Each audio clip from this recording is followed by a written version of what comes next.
And 3, 2, 1. Once again, this is Gabe Morales coming at you here. And today I'm broadcasting from the Space Needle. No, just kidding. I think I took that picture from the Space Needle. I'm here in Hawaii as usual, living the aloha life.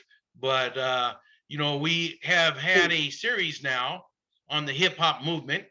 And previously we had some guests that talked about rapping, which is one element, and graffiti art, which was another element. We also had Nestor Rodriguez, Nasty Ness, who is a hip hop connoisseur and DJ that's known all over the West Coast and worldwide. And today I thought we'd bring in the other element. We could not do the series without having a show about B-boys, breakdancers. Yes, indeed. And we got the t-shirts to prove it. Welcome, Ziggy and Slam, to the show. How are you, brothers? Thank you. All right. Thanks for having us. All right. So I'm really excited here to do this show here with you guys. So where were you guys born and where'd you grow up? Let's start off with Ziggy. I was born in Honolulu, Hawaii. Yeah, and then of course, my mother bounced back and forth. She loves Seattle, so we was always up there and stuff. And then I mostly raised in Seattle more than Hawaii, actually. And it was a beautiful time. My mom, my oldest sister, they used to always listen to like Gap Band, Sugar Hill, and I'd be like jamming to it when I was a little kid. They were like, wow. And of course, I had gymnastics, everything. But then eventually went up to Seatown. I got to spend most of my time up there. Right on.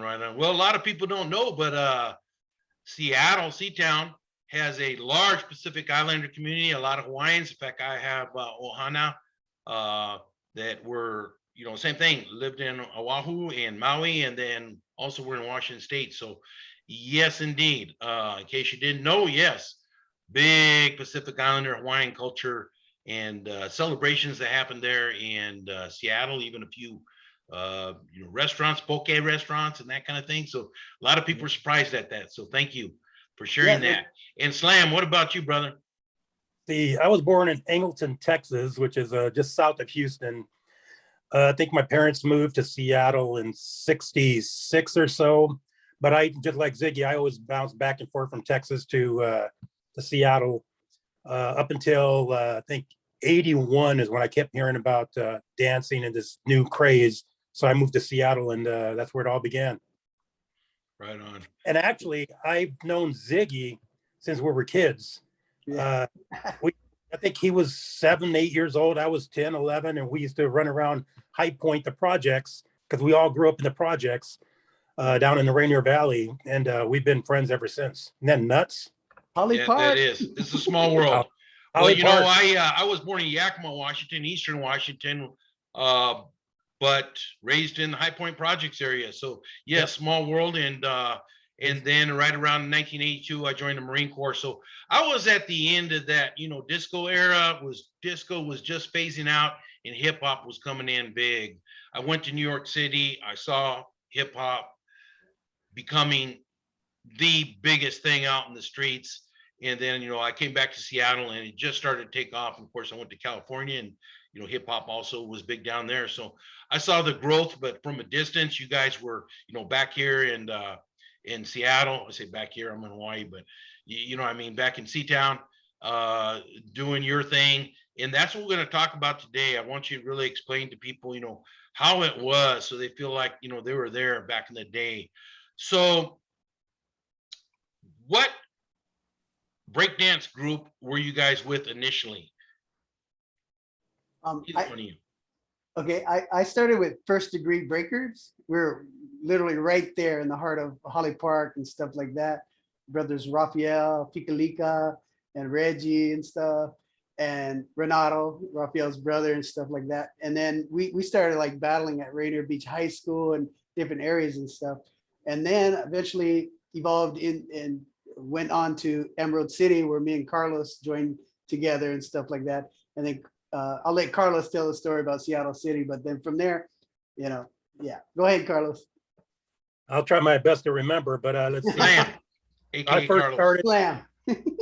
I first started with Emerald City Breakers, and when I was in Texas, my my homie Smiley, he kept calling me. He goes, dude, you got to come to Seattle, because I had moved back to Texas to work, or I don't remember what I was doing there. And he goes, there's this breakdancing group called the Emerald City Breakers, and I think you're going to be really good at it, because I used to be a gymnast, and I used to do flips off of cars, off the buildings, and I used to do these Broncos and all this gymnastic type stuff.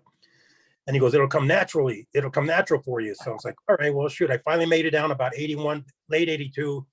And then I started kind of going to some of their shows. I was like, okay, I think I can do this. And so I started kind of practicing at home a little bit. And then Flex, Steve Torres, and Junior Alafeo, who was actually, in my recollection, is the very first B-boy breakdancer in state of Washington. He brought it from LA back in as early as 81. There it is, right? Is that him? Yeah, that's him in the back in the green. All right. Oh, so, love and a shout out to my brother, Junior Alafeo. But they said, hey, come to Rainier Beach. We want you to audition at a live show. We're going to do a performance, and you're just going to go out there and give it your all. So I was like, are you kidding? I was like, I don't know. I've never done this before, but I've been practicing, so I'll give it a shot. So I went out there, did a few moves, did some Broncos, did a backflip, ended in an open wide split, because I did a little martial arts as well. And the crowd went nuts, and he goes, you're in. And yeah, that's where I first started. So it just stayed with them until a little while, year or so. Awesome. Yeah, I know that must have been exciting times, man. So then I know you guys were in several groups as the scene evolved. What happened next?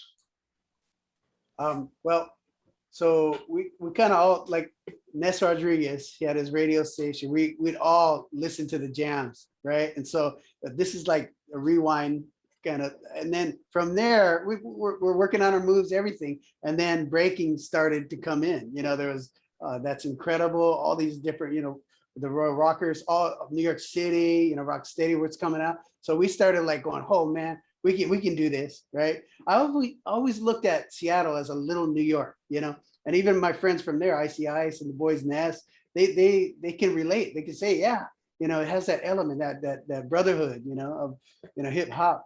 But we started like really like bringing it, like once we started getting out there and competing against each other, and from all different areas, West Seattle, North Seattle, South, and South had like floor rockers, all kind, like crazy kind of talent, man. And then we seen Carlos, and then from Carlos, he broke up, Slam. Slam broke up and made super group, Seattle City Breakers. There was, had Baby Ray, had Ginger, and himself and Jay. Go ahead. Parker. Yeah, Randy. And I'll let you take it from here, Slam, my big bro. Right on. So I was with the Emerald City Breakers, I think 82-ish, 83. And then I think late 83 is Jay Bateman, AKA ICL, decided he wanted to break off and create the Seattle City Breakers. And he goes, are you with me? I was like, are you kidding? Absolutely. Because we had different ideas. Emerald City Breakers had their ideas. We had different ideas. We wanted to expand, go to Canada and New York, and which we did eventually. So we started the Seattle City Breakers. Ginger also was in Emerald City Breakers. We took her. Baby Ray was this little teeny Filipino creation, or not creation, but sensation. Yeah. I was teaching him, and I brought him into the Emerald City Breakers with me. But then once I left, I pulled him away with me to the Seattle City Breakers. And then later on, we eventually recruited Ziggy and Randy Parker and became this incredible super group. Super crew. Kid Swift. Yeah, Parker Swift. That guy was incredible. Yeah. Well, I heard stories about you guys, doing good things up there and everything. And like I said, I was aware of the New York scene, LA scene, and I was so proud when, you guys put Seattle on the map. And, my brother was part of the club scene and all that. That's a different story for a different time. Hung around Nestor Rodriguez, Nasty Ness, famous DJ that we did another show with. So, yeah, it sounds like it was a really, really exciting time. And so then what was the next step in that evolution? I'd like to go back real quick and talk about how hard it was like in the early 80s, because there was the gang scene was pretty cray, right? And just like New York, you know, Carlos can relate to this and you know, also talk about this. It was getting crazy. And then we realized break dancing, B-boys, you know, it took us away from that violence. It gave us something more to work for instead of like, you know, busting out weapons or fighting fists. It was a battle on a dance floor. Leave it right there, you know, from all different areas, east, west, south, you know, north. And so it was a huge thing, you know, and it took like, sadly, a death of one of our brothers, Billy Owens and stuff, he passed. And in a gang situation, stuff like that, that really, it turned all of us around. It said, man, we gotta like, you know, really kind of do something different. Let's unite, you know, hip hop, music, B-boy, breakdance, New York's doing it. Let's do the same thing. And then it started. The 80s finally was peaceful and fun. You didn't have all this aggression and violence. It was just, let's just leave it all on the dance floor. Yeah. Right And on. then, Well, yeah, it sounds like it was the great equalizer. And Slam, I see you're wearing a 206 Zulu T-shirt. I have interviewed King Chasm, who runs that program, great program there in Seattle for the kids and part of the Zulu Nation and all that. Africa Bombata out of New York City started that movement, and King Chasm has continued that. And you guys have, you know, also carried the torch.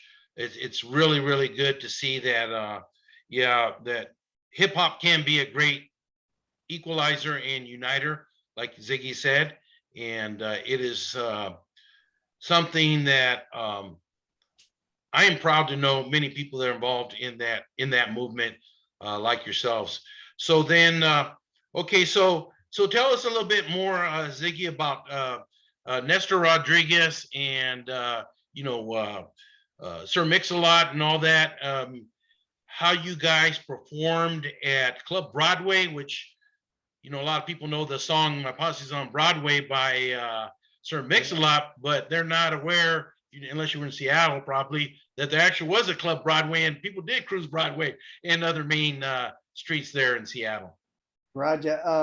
So of course, Ness, you know, carrying us along. He was like big brother figure to us. We still, you know, we communicate a lot with him and stuff. He used to take me cruising in his Monte Carlos, you know, nice brown, like had some hydraulics in the bag, stuff like that. It was cool. Yeah. And then Mix, man, you know, Michael Anthony Ray, he's super tight with us all the time. We did performances. We had like the dances at Seattle Center that we'd perform for, open for, and everything. And then it evolved towards, of course, Club Broadway. That was like the epicenter. I mean, it was just built for hip hop. It was like a movie scene there and stuff. And let me pass it on to Slam. He can elaborate more on that. All right. Yeah, we used to follow Nasty Ness's show all the time. He and Sir Mix-a-Lot, especially when they used to put on the big shows at the exhibition hall. This is what blows my mind is back then in the early 80s, we didn't have cell phones, we didn't have internet, we didn't have, somehow hundreds and hundreds of B-boys and B-girls and just general population would show up to the exhibition hall to watch these battles and these ciphers and these breakdance circles everywhere. And I started thinking back about it. It's like, how did that happen? How did everyone know to show up here? And the cool thing about breakdancing when it first started and breakdancing itself, hip hop, is all cultures came together, black, brown, yellow, everybody, and there was never problems. Everyone got along. Every group had different minorities, and you know, it was all about love. And that's one of the things I love most, and the things I miss most about dancing and breakdancing in the 80s. In the start of hip hop, the evolution is it brought everybody together, regardless of your background, your ethnicity. It was, I've never seen anything do the same that can compare today that what hip hop did for us back then. Awesome, awesome. We had every. Excuse me, I don't mean to interrupt, but Slam, when you talk about exhibition hall, are we talking about the Seattle Center exhibition hall? Yes, Seattle So Center. for our viewers who don't know, the Space Needle is a complex. It was part of the 1962 World's Fair, and there's a lot of different buildings there where different events are held. And Exhibition Hall is a big hall, one of many there on the grounds there by the Space Needle. Yeah. So, guys, so then I understand you guys even you guys started becoming so famous that you were taking on crews from other cities. Isn't that correct? Tell us a little bit about that. Yes, sir. We battled Tacoma, high performance a few times. And one of my first encounters with them was actually at the Seattle Center, right in the food court. They came rolling in like it was classic, all in their outfits were like, we're gonna battle you guys, Seattle, let's go, right? So we all jumped up, Jay Bateman, Curtis Washington, all of us, and said, okay, let's do this. Danny Molino, and we took them to the stage right outside the amphitheater, and then we slayed them. Sorry. Here's the bad thing about when we used to battle high performance is most of them had jerry curls. Yeah. And so by the time we got on the floor, it would be slippery and we couldn't do any of our moves. I couldn't do any hand glides because I kept falling. So they had a little bit of I think they used it mentally. Okay, yeah. It might have been a tactic, man. Oh yeah. Yeah. I think so. Remember Carlos used to utilize that. He'd bring out like a washcloth and he'd be like, doing his up rock, floor rock. We learned how to wipe it. Yeah. Absolutely. Yeah. Okay. Anyways, okay. So Tacoma, there's always some people that aren't aware. Tacoma and Seattle have always had a big rivalry. I mean, going back hundreds of years, Big love, and it's still big love. there's still a little bit of rivalry. Who's the best? We town love now. Tacoma. Yeah, We love them. Hilltop. But yeah, it was all. I'm sure it Hilltop. was all in good fun. Yeah. Absolutely. And then what about so tell us a little bit about the New York City Breakers and how that all went down. In 1984, when we were Seattle City Breakers, I started putting together a show. I became friends with the manager of Dynamic Rockers back then, Jose Del Rosario. And so I can't remember how we connected, but we flew, myself, Ginger, we flew to New York. We met with them. We met some of the Dynamic Rockers. And so we started wanting to put together our super group, and we wanted to battle. We wanted to show New York, hey, we're here too. Way up here by Alaska, we think we're pretty good. And so so it took us a couple years, but by the time there were some changes in both groups. The Dynamic Rockers were no longer around, or I'm not sure what happened to them. So Jose started managing the New York City Breakers. So we said, okay, so it's going to be New York City Breakers flying down to battle us. And by that time, our super group contained part of Seattle City Breakers. Ziggy was with us at the time, Jay Bateman, and the three of us. It was just the three of us, and then we joined up with High Performance because 3 against all them, we needed more people. And so we put together the Tacoma Dome, 1986, July 26, and flew them down and just showed them what we were about. The New York City Breakers, that is. Right on. Shocked Right them. on. Shocked That's them. exciting. That's when you guys knew you had made it. I'm sure. You New York City versus they're probably thinking Seattle easy, and I'm sure you guys took it to them. Here's the thing: when they walked on stage, this is actually a pretty cool story, and Ziggy was involved in this part. When they walked out on stage, we were in awe because these guys were in Beach Street. They were the New York City Breakers, and we got nothing but love. And they're the fathers of b-boying. We're the followers, or the biters, as they call them. But we improved. We improved what they were doing. Just took it to another level, and the battle went really good. I think we were coming out ahead. But what was kind of sad about it is that the audience, I think they expected more because these guys were the New York City Breakers. So they started booing them, throwing pennies on the stage at them. And Ziggy finally got to the mic and said, "Hey, what did you say, Ziggy? You remember that?" I said, yo, and I don't really do that, right? I let action speak majority of the time, right? But I mean, what it was New York City was the reaction to, I did the eventual slow motion into, and we sped it up. And they were kind of like mocking a little bit, you know, because, but then you know, it just blew up. It was amazing how we all worked together as a team. Like all the boys were slow motion, you know, but then the crowd, like they started throwing things on the stage, everything, but it was bad. And then I just said, hey, come on now, yo, let's chill. You know, these guys, we look up to them. They're our idols. Okay, we need to give them respect. They deserve the respect that, you know, and our love. Okay, so let's all come together. We don't have to battle no more. Okay, let's break together. We're gonna break together as one family. You know, so Right that was on. it. And then we did Awesome it. story, man. Yes. So we created Awesome. a big circle, and we actually co-mingled, and kind of New York City Breakers came over here. Our group went over there, and we just started dancing all together. And then the crowd went nuts, and that was the end of the show. Yeah. Wow. It was Wow. nice. A moment for history.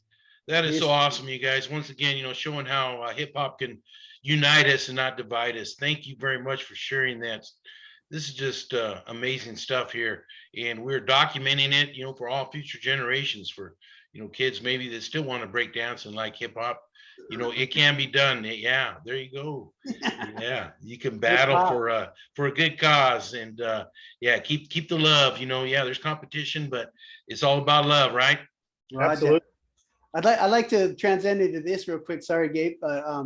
Like I just watched a movie about worldwide in the ghettos around the world, and I remember Carlos, everybody Slam talking about how it's going to spread worldwide. Yeah, and it really uplifts and helps them battle on all the different kind of circuits and stuff that we have available now. And Slam from way back, he was the one on the forefront to really push. We got to get breakdance and b-boys into the Olympics. And now go ahead, Slam, talk about that. Finally happening 2024, breakdancing in the Olympics. We've been pushing this since 1984, along with Lonzo Bennett.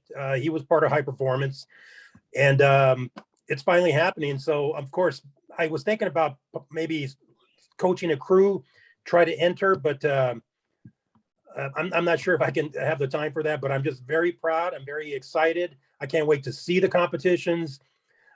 Groups from Germany, Russia, China, Japan, they're just incredible. Where breakdancing is now, the levels have just exceeded my expectations. I mean, we back then in the 80s, we thought some of the stuff we were doing was filthy. What they're doing now, I couldn't even imagine. But I want to try, but my body says no. My mind says yes, my body says no. Sit down.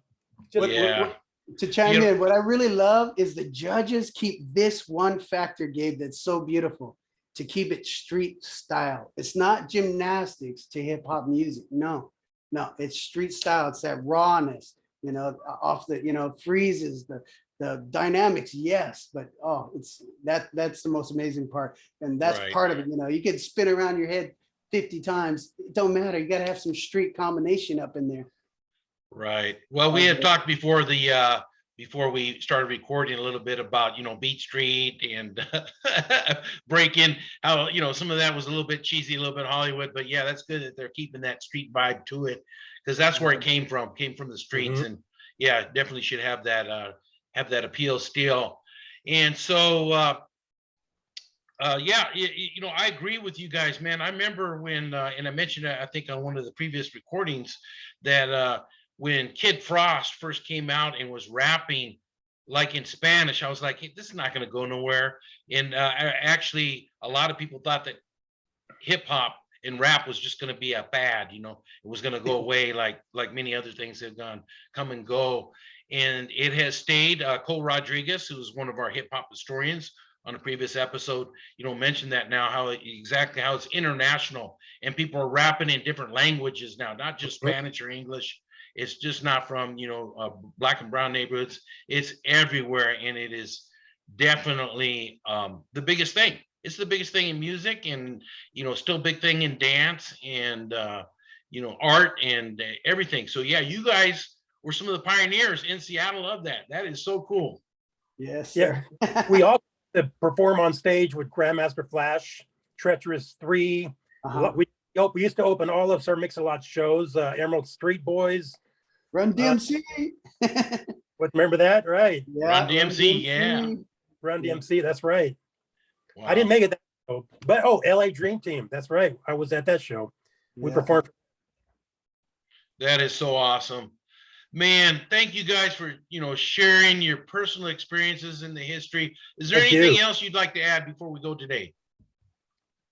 For the youngsters out there, keep it real, keep it street, and just blow everybody's minds in what you're doing today, and keep it straight too. Be on the reels and keep charging, man. Life is good. Life is good, and praise the Lord. Amen. Amen. Slam, All I anything? want to say is never give up. Keep trying. When you think it's over, it's really not.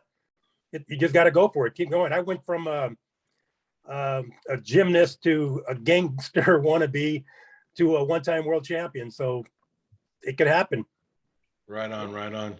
Well, thanks again, gentlemen, for sharing your stories, your knowledge, the history of Seattle and national hip hop, b-boys, break dancers. You guys are all part of that scene, and you deserve to be proud. And I hope you're proud of this show too. Very. Yes. Thank All you, right. Gabe. Thank you, guys. You take Amazing. care. Thank you, Gabe. All right. Bye-bye. And I'll see you in September, Ziggy. Roger. All right.